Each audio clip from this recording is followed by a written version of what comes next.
Hello, everybody. Welcome to the Penis Project podcast. And we're just talking today to Mish, who's talking to us all the way from South Africa, which is very exciting. And we're going to ask him how on earth he found us. And he has been through the prostate cancer journey. He's a survivor. He was diagnosed about a year ago, and he is also the author of a fantastic blog that you should all look into, which is called The Recovering Man. And we'll have the link to that in our show notes. Okay, so let's get started. Hey, Mish. Welcome, Mish. It's really exciting. I've found out through our emails that you've got a bit of a connection to some work that I did previously as well with a little bit of physiotherapy. So tell us how you found out all about the Penis Project podcast in Johannesburg, South Africa. Wow. I like the way that pause. How did you find out about the penis? Because that's kind of like, that's the thing about being a man, is it's so mesmerizing having this thing. So anyway, how I found out about the Penis Project was that my penis stopped being so mesmerizing about a year ago after my prostate surgery. And it got worse. You know, the first month or so was all very exciting, recovering from the surgery, and then it was like waiting for my first PSA test and like, wow, isn't that amazing? PSA is undetectable. So it was kind of exciting, but I still had some erectile function after a month or two. But by month 3, there really was nothing left. And I was terrified because I'd learned, use it or lose it. And yet how was I going to use this thing because it wasn't usable? It was a real dilemma. I went to my surgeon. He knew nothing. He said, you already know more than me about this. Wow. So I just started searching in like month 3. I just started searching and I found all these very technical things, and that didn't help me much. And then I found Victoria Cullen's website, touchysubject.com. And I was like, there's a person talking to me. There's a person talking about who gets it, how concerned I am that this old friend of mine that's been like source of joy and pleasure to me and my partner for 50 years, it's just like gone. There's a feeling of abandonment and fear that because I'm being told like there will be permanent damage if you don't use it, but I can't use it. So who was it that actually told you that, Mish? Who was it that told you that you have to use it or lose it, but then but you didn't know how to use it? I don't know exactly who told me, but as I was Googling, that's what I was reading. Yeah. And it's now certainly on Victoria's site that like, something like 2,000 erections are the ones you lose due to the lack of nocturnal erections in the first year. The housekeeping erections, that was, part of. Yeah, and I was like, my God, yes, it's true. I'm not getting those, and I can't even coax them. Yeah. So she got me going. First thing I think really was the Vacurect. That was one of the things that she published, and it happens to be made in South Africa. It was designed like 60 kilometers from me by an engineer who had the problem. Yeah. So isn't it interesting that it was designed in South Africa, but you have to go all the way to Australia to find someone to tell you about it and tell you how to use it? Exactly. And it was just that there was somebody speaking in plain English and addressing my real concerns. So she very quickly put me on to Joe. I mean, on her website, I found videos from Joe. And I don't know if this was the first one, Joe, but the one that really got me was where you're the only person to date who has acknowledged that for some men, erectile function decreases for the first few months. Yeah. Nobody else has ever said that. And again, that just came about through my own experience from clinical observations in more than one man, and then just seeking the advice of a urologist who, bridged that as well, that little gap in knowledge, and said, look, it's probably just because of the way the nerve initially goes into that neuropraxic or coma-like state in the first 3 to 4 months before it more or less starts to thaw out. So yeah, I'm glad that was a little piece of information that helped you. Well, I realized that you talk to your, whatever you call them, patients, clients, whatever, and you listen to them. And I was like, yes! I found someone who actually listens. Yeah, it was so amazing. And yeah, that sense of the sort of shrinking, shriveling nerves makes complete sense. And the external manifestation, as I say, was terrifying. So what happened after the third month? Well, I got this pump and I was like, wow, I can pump this thing up. And that was super exciting because, as I finally learned from the only male doctor I've heard who's talked about this, who's actually had it, a guy called Steve something in the UK, he talked about the exquisite pleasure of an erect penis. And I was like, yeah, you're right. I'd forgotten. But it's, there's all this stuff about how you can have orgasms without erections, and it's true. And by then I was. But they're much more fun when it's erect. And it's just how we built, It's just like when it's all stretched and tight, it feels better. And also, do you think you described in one of the emails you sent that you felt despair, and is that just because you looked down and he wasn't like he used to be?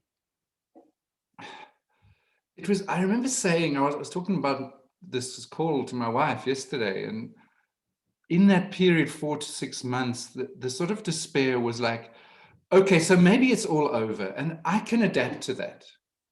But maybe it's not, because the surgeon basically said, wait from 6 to 24 months. And if it gets better, it'll get better. And if it doesn't, after 24 months, then it probably never will. And I said, well, what do I do between now and then? He said, well, here's some Cialis. Just the medication. Which had no impact on me. And I said, but he said, it's science-backed. I said, but I've read the papers and the science doesn't really back it. He said, yeah, well, actually, you're right. But it's the only thing we have. That's what he said, So then I found from Victoria, I found the pump. But then the big problem, 4 to 6 to 8 months really, was like, that didn't do much for lovemaking. And I think this is a big thing for me as a man, is that like, I kind of could do it on my own, but I was thinking this morning, I don't know about for you, but masturbation is a private thing. And it's like, it's quite deeply ingrained. Don't get caught masturbating. Yeah. And now you've got this great big Perspex thing. The plastic kind of vacuum pump. Yeah. And it's going to be even more embarrassing to be caught with that.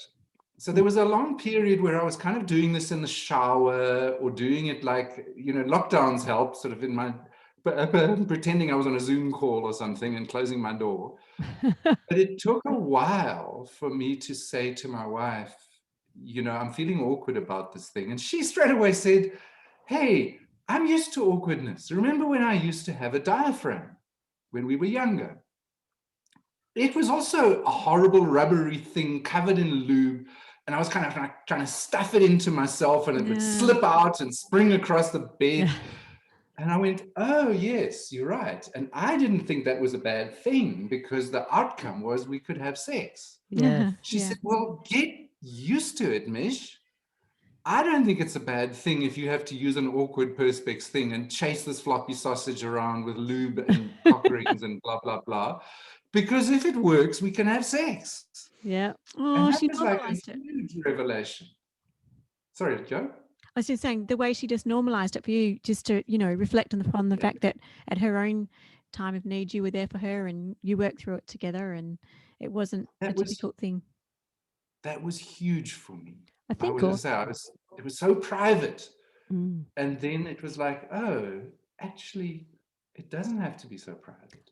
But I think also sex in general is awkward and a bit funny and a bit silly, isn't it? Yes. And if we can look at sex that way in general, it's so much easier, like we all get a bit hung up. You watch the movies or whatever and it all looks like it's perfect and it all flows easily. But in real life, it never really does.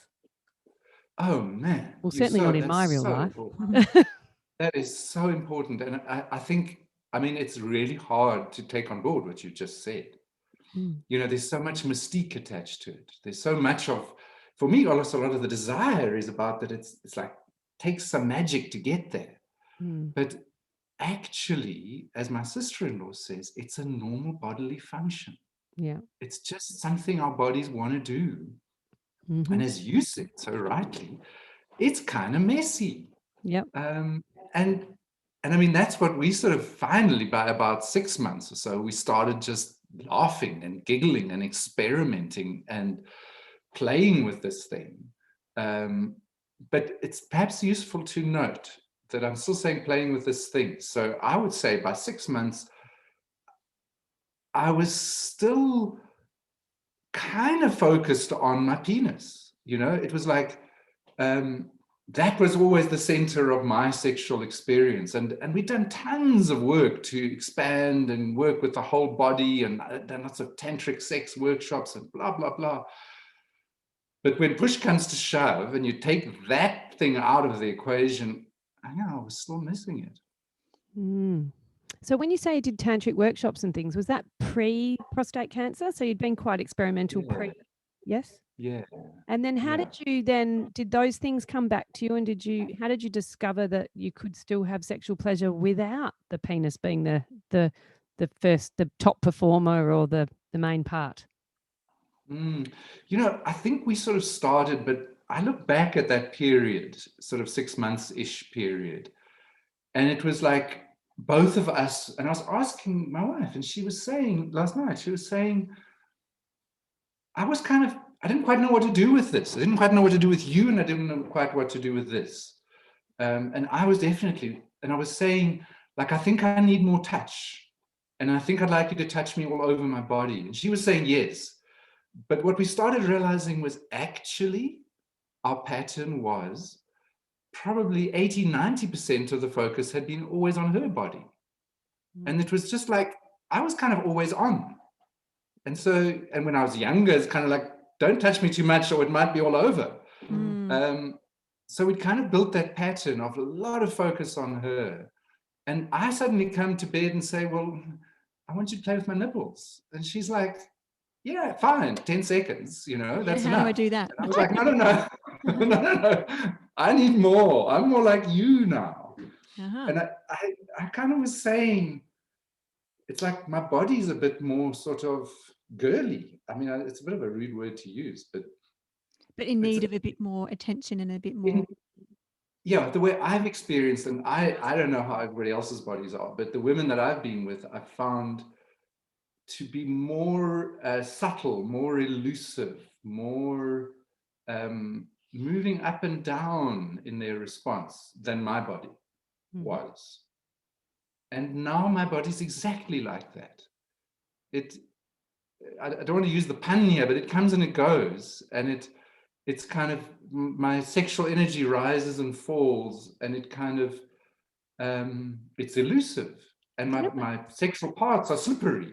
Can I ask you, it sounds like in the past, and I don't know if I'm summing this up, but it sounds like in the past you've never really had to think about your sexuality and how it works. And all of a sudden, post-surgery, it's like you actually have to think about it. Like it's just, it's not so easy to tap into. Is that right? Or?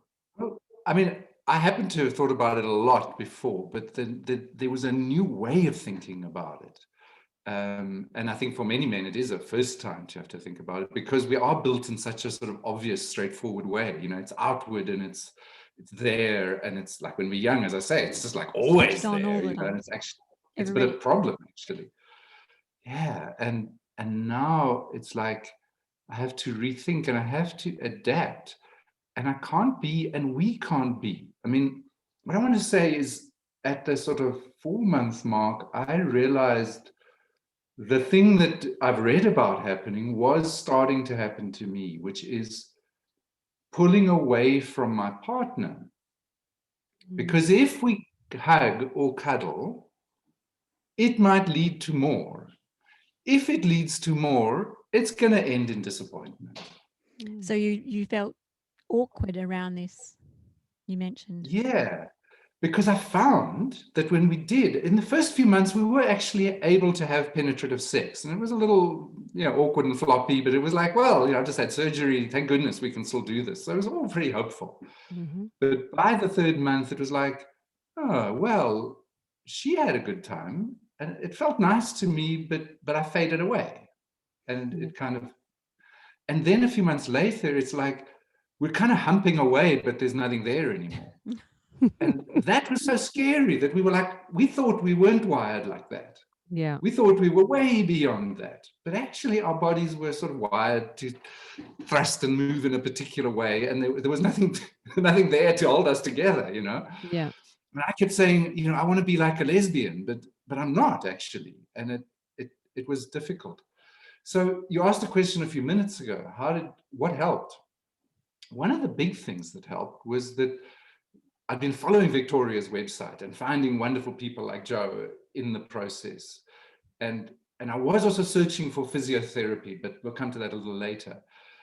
Then what happened was Victoria released this thing, which was then called Soft Penis Pleasure. And it's now, I think, called just Pleasure Masterclass. And I was like, do I want to pay for this? Is it going to help? And surely we know all this. And my wife and I said, well, I'm sure we know all this, but let's take it anyway. And what do you know? Everything she said, perhaps we did know because of all these previous workshops, but it was a complete revelation to us. And it was more in the energy that she came with. Tess, she came with this energy of complete acceptance, first of all. I mean, she holds up, I don't know how she found it, but she holds up a floppy dildo. I mean, really, who makes those things? But it's like a penis-like device. Yes. We've got floppy dildos. Okay. Well, floppy products. I thought it was fascinating. So she holds up a floppy model of a floppy penis. And she talks about it with such delight and joy, and then goes through what you can do with such a thing. Without this focus that I had been stuck in of like, I wish it was hard. Yeah. It's just like, what can you do with it? And there was something about the delight and the permission to delight that was really shifted things for both of us. Wow. So just to help with those listening, this actual masterclass is available through the website from Victoria Cullen, and it's actually conducted by Tess Deves. And what is it actually? Is it a just a one-off lecture, or is it a program that you have to do and commit to? It isn't. She's got another one which is a long program. This is short, but it's centered around, I think, a few videos. I can't exactly quite remember how many, but there's this, like the central video was completely, there was a buildup of a few videos, if I remember rightly.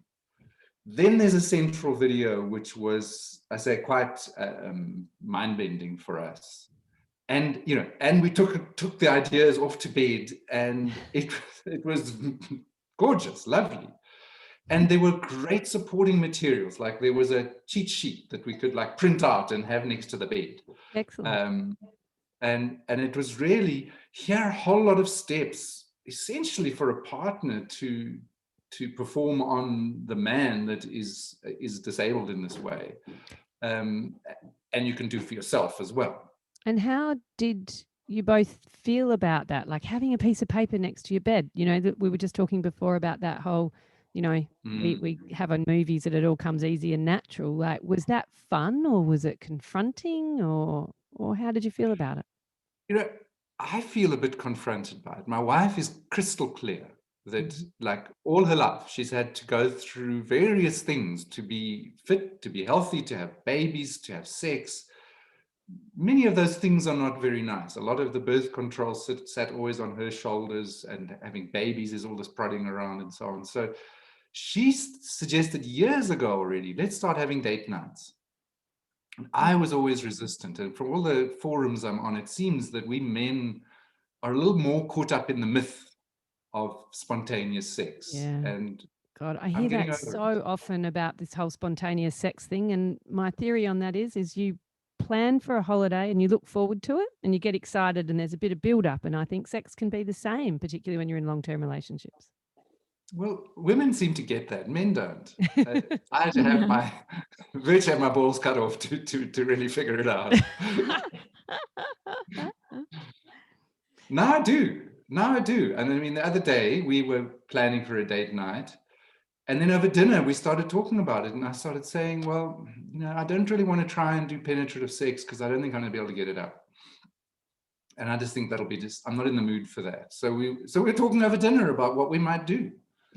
And that's so unmanly. It's just like, you don't do that. You don't do that as a man. Did you find it arousing, having the conversation? Was it arousing? It was too matter of fact. There's a way of doing this that's arousing and talking about what we're going to do. But talking about what I can't do and stuff, it's too much like that thing of chasing a floppy sausage with lube slipping and the ring falling off and the pump not sealing and all that. That's not sexy. It's just awkward. Yeah. But it's worth it. Good. Now, you sent us some very interesting comments, and I'm just going to reflect on a couple of those now. We're wondering how you feel that your genitals actually have changed in sensation and feeling, because Melissa and I often say, if only we had a penis for 24 hours, like how we would then much better understand our patients. So could you describe any feeling, or could you describe the difference in sensations of your penis before the prostate surgery compared to after? Yeah. I mean, I'm blessed that it's starting to recover. So now I'm making sense of it. So before, as I say, it was just my best friend and a source of entertainment that was kind of a renewable resource. And it also was greatly pleasurable to me to kind of keep it going for a long time. My wife and I would be sexually connected almost every night, but not always orgasmic, just connecting.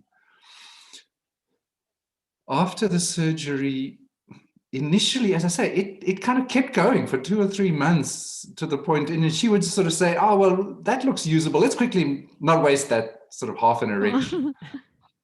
But as I say, after about 3 months, that's where I like to describe the sensation was just a little bit rubbery. I could, if I really focused, I could get it to have an orgasm. But it's like I had to focus, like I could only do it on my own. Like if there's another person around, that means by definition, it's not 100% focus on me. I had to be completely focused on myself, and I had to work at it. And the same sort of spots were still pleasurable, but now that it's recovering, I realize they were a lot less pleasurable. So they keep saying the one nerve, the pleasure nerve, is different from the erectile nerve. Somehow the pleasure nerve was a little less sensitive. I think quite a lot is to do with when the tissues are swollen, all the surface feels much like touching an erect penis feels just a lot nicer than touching a floppy one. And there's that sort of touch that I think everybody has that feeling that there's a sensitive spot and it kind of moves around a bit. I noticed this in my female partners as well, that it's not like there's not an exact spot that you can map on a GPS and just go there. It's like, yeah, somewhere around there, and then feel where's the right place. That got much more elusive for me. Okay. And so now that your feelings are coming back, is it easier to find that? It is. That's still part of what's difficult. I think what's really also difficult is what I've described so far is the first to come back. The nerve stimulation part is the first to come back. The one via the brain has been much slower to come back. So it used to be normal that if I was to hug my wife, I would feel a little tingling and stirring down below. And that was at 4 months, that was the scary thing where I almost wanted to be angry with her because like I could hug her and nothing happened. Right. And I know it freaked her out as well because I was like always so obvious before. So she thought maybe I wasn't turned on by her anymore. That being able to hug her or like you said, talk about sex and have something stir, that's taken, I would say 12 months to come back. And have you been doing 14 months? Have you been doing anything else in the meantime from from a more medical point of view, continue with the medications? Yeah. Did you ever try penile injections, for example? Did you need to? I didn't. I was put off by the penile injections. Now that I've read more about them, I think I would have tried them perhaps, but I didn't. Mm-hmm. The next thing I got from Victoria was one of those vibrators. Yeah. And I still use that. Was that the Manta? The Manta that she recommends. Yeah. And I sometimes, like a few times a week, I'll be sitting at my desk and I'll just like pop it in my pants and leave it there for 15 minutes, kind of just vibrating the whole sort of perineal area. And it feels therapeutic. I know you, Joe, have been doing research on that with shockwave therapy. And I know this is not the same, but it's a rumbly kind of a vibrator. And it just feels like, oh, it's helping to heal those tissues.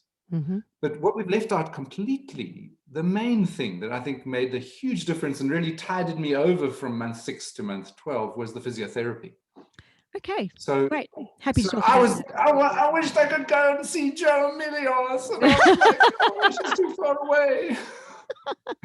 So tell us what you did. But you found out about a local physio. I asked a physio friend of mine who said it's not his thing. But he said he looked around and he sent me a couple of names. And there's a website called mysexualhealth.co.za that has a consortium of people like you, Melissa, and people like you, Joe, and a few other sort of specialities all around sexual health. And I found somebody there whose first name is Hester. I can't quite think of her last name right now. Oh, Hester, yeah. Yeah, you know Hester, because yes, you said Yes. you trained her. Yes. Yes. So Hester is fantastic. And she was one of the few who said, I also work with men. So I went to see her at about month 7 or 8, somewhere there. And she actually did a huge amount of work with recovery from the surgery, with adhesions, right through my whole abdominal cavity. And I was amazed, and I've since heard of a couple of people, including a relative, who didn't do that and who had massive problems with adhesions and bowel constrictions and terrible things that happened. So again, my surgeon should have sent me to a physio for that alone, just to get all the tissues moving. I've just looked up in our little Facebook group. Sorry to interrupt. Hester Van Aswegen. That sounds right. Yep. In Pretoria. Yep. Yes, she's well. Oh, sorry. Studied at the University of Pretoria. So if anyone else is from South Africa, she moves all around Johannesburg, Pretoria area. I saw her sort of halfway between Johannesburg and Pretoria. She was very instrumental in having me do some teaching over there. Yeah. So she, very matter of fact, she kept asking me, "What's your biggest problem?" Every time I saw her, "What's your biggest problem?" I said, "Well, it's erectile function." And she taught me to move my sort of pelvic floor exercises. I think I already knew your nuts to guts thing. So I was kind of on the basics. Yep. But she helped me move the whole thing forward. I had been doing a lot of Kundalini yoga, so my pelvic floor was very strong already. But it was very much, the yoga was really based on the base chakra, which is nearer the back, more sort of around the anal area. Yes. She sort of helped me move it forward. And she pointed out to my horror that it wasn't as strong as I thought, and really got me going on the basic strengthening and endurance exercises. And you found that really helpful? I found that extremely helpful. I then kind of got emotionally limp again after about 2 months of that, because it didn't fix it.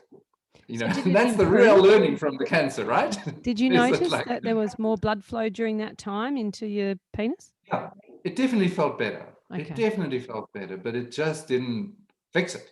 It wasn't 100%. Yeah. And she had told me about another of your proteges, Melissa, who's now moved to Australia, Pierre Rocha. And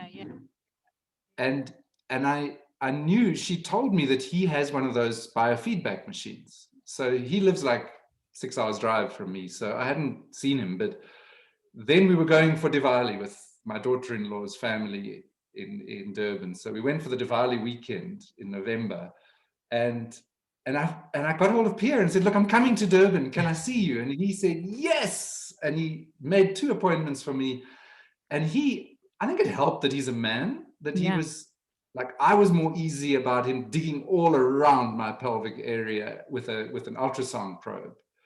And he was trying out new techniques that are like through the perineum rather than through the whatever it is, the Abdominal pubis. area. This is the real-time ultrasound. You saw some images. Real-time ultrasound. And he had me, I was watching on the screen, and there's something about those muscles that feel, you can see on the screen, but our listeners can't. There's a kind of a big sling of pelvic floor muscles that are quite easy to feel and get better at pulling tight and loosening and strengthening, blah, blah. But there's actually something that's more like the shaft of a penis that kind of goes through those muscles and into the erection. And you feel it the most when you're having an orgasm. There's something that's kind of like pushing through there. And actually, there's some muscles, I don't know exactly how it all works, but there's some muscles that you can exercise that are like the base of the erection. That's called the bulbocavernosus. Okay, well, there you go. I didn't really get that until I went to him. And the biggest thing he did for me, actually, apart from all this amazing feeling and identifying all those muscles in my own groin and so on, was the boy thing is that when you're standing in the shower, you can twitch your dick. It's just like, of course. So he said, can you? I said, of course I can. So he said, just try it. And then I went, because I had 2 appointments. He said, try it. So I went home. Next time I was in the shower, I discovered I couldn't. I hadn't realized that I couldn't. Wave at yourself anymore. Every boy can do that, but a man after prostate surgery can't. And you had to get that reconnecting. He said, you got to practice. So I've been doing that now. And now my wife and I have this nightly exercise thing where she says, get out your ring and your pump and pump yourself up. And then she keeps me erect by stroking me, and I do all of Pierre's exercises, which are a whole lot of extended exercises. Yep. Sorry, every single man listening to this is going to just wish they had a wife like yours, I think. Yeah, absolutely. You're a lucky man. I am an extremely lucky man, and I'm very, very grateful for that. And all the forums that I've been on, most of the women who contribute are much less squeamish than their men. So if you're a man listening to this, get over yourself and ask your wife if she'll do this. I bet you she'll say yes. Yeah, that's a wonderful thing. Yeah, it's a good point. Very good point. Maybe often the problem is that guys just don't feel comfortable communicating. It's awful. I mean, here I am. I'm supposed to be the one who's doing all the stuff, lying on my back with this floppy thing, and my wife kind of nursing it. That's not what she's supposed to be doing. She's supposed to be sexually aroused by it, you know? Yeah. It's hard to let myself be that. I suppose it's a kind of submissiveness, but it's also a little bit. It's partly sexual and partly not, and that's very confusing because it does feel nice, but it's also therapy, and it's weird. And more therapy. You mentioned also that we could ask you about how you could do your pelvic floor exercises during sexual activity to improve orgasms, or there was some technique you wanted to share with us. I don't know if there's something more there. The big thing for me was that Hester and Pierre both said, if you want to improve your erections, you need to do the exercises while you're erect. And I was like, yeah, fine. Where do I find an erection? Yeah. And so for me, this has been the big thing is, first of all, to get over myself about masturbating in a sort of therapeutic way and find space for that. The second thing is to get over myself and ask my wife to help with some mix of masturbation and rehab. And then the third thing is to get over the fact that if we do have penetrative sex, it's not going to be like it used to be, but it's still a pleasurable connection. She can't really tell the difference. As she's pointed out, there's not that many nerves inside a vagina. It doesn't make that much difference to her exactly how hard I am. No. It makes a hell of a difference to me. And I have to get over that and just go, you know what? I am so glad we are connected.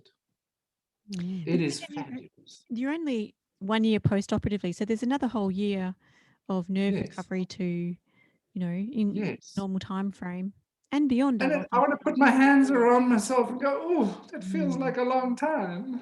Yeah. Can I ask you, have you tried any of the medication again, like strong, Viagra or Cialis? I haven't. I used it for 6 months and I tested carefully towards the end of the 6 months. I stopped for a while and started again, and it really had no detectable impact. You should definitely try again. Yeah, I did. I wrote to my doctor after my last PSA test and said, can you give me another prescription? And he didn't reply.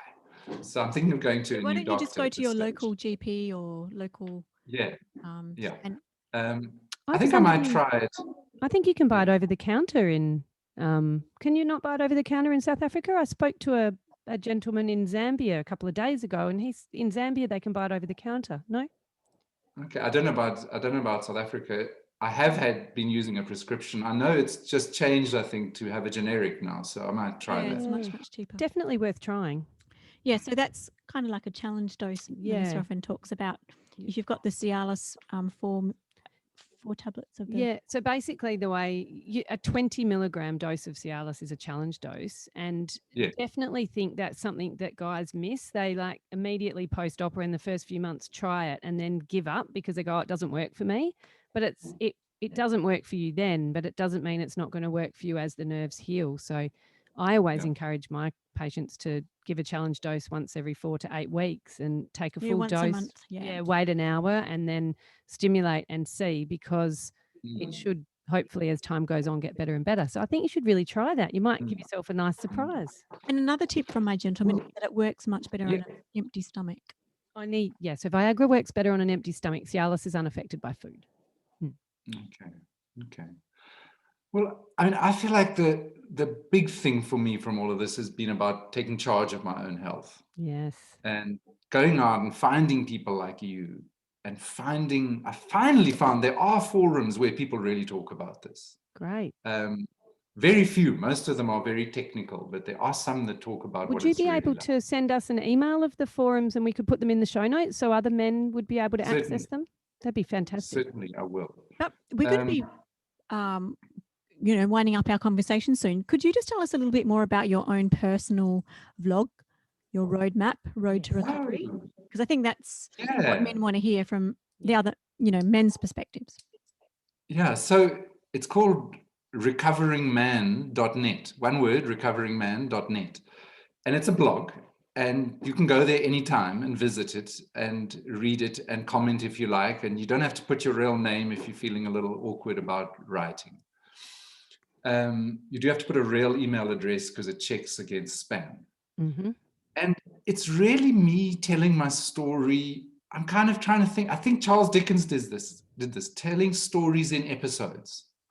So I'm telling my story more or less week by week, starting more than a year ago when I was diagnosed. And I'm basically 1 year in arrears. So right now I'm telling the story of when I was about 1.5 months post-op, and all the reading I was doing about cancer at that stage. And I'm about to get into this terrible period we've been discussing about getting really floppy and despairing about ever having erections again. And I'll basically be posting, once a week, some aspect of this. That sounds great. And I'm building up courage. That's why I'm doing it. That is courageous and brave. And we had a quick look at it before we started chatting, and we were very impressed. Yeah, it looks very. Spent a lot of time on it. And I'm looking for other voices. My wife's just written a guest blog for me. And I'm looking for other men who want to contribute, because I think there's space to have other voices, people who've had different experiences to mine or different perspectives to mine. If you go onto my website, the RS Health one, I have a blog there, and I've got a very entertaining man called, his pen name is Tess Eichel, and he's written some guest blogs for me, and he's got some wonderful stuff. So if you want to, I'm sure I could put you in touch with him, or I can put him in touch with you, and he might contribute. He's fantastic. It would be great. Yeah. Wonderful. Well, we are going to say thank you very much, Mish. we love the connections, the international. We love the fact that you got in contact with us and then found out that I'd been in contact with people in your own home country. And the circle of the globe continues to astound us very regularly. So you've made some awesome contributions to our discussions today from a very male perspective. And that's just, gold to us. And I would like to say as well that if any listeners are, we'd like to get, hopefully would like to get Mish back and ask him some more detailed questions. So if anyone has anything else that they'd like to ask in a bit more detail, anything they've heard today, then please just send us an email on the Penis Podcast email, and then we can get together some other questions for another time. Well, thank you. It's such a pleasure to be with you both. As I say, Australia, particularly in physiotherapy, Australia seems to be leading the world, and Joe is the leader of that, as far as I can tell. So definitely when it comes to men. I'm thrilled to be with you both, and thank thank you you for all that you and your country has done to help me and many other men in my part of the world.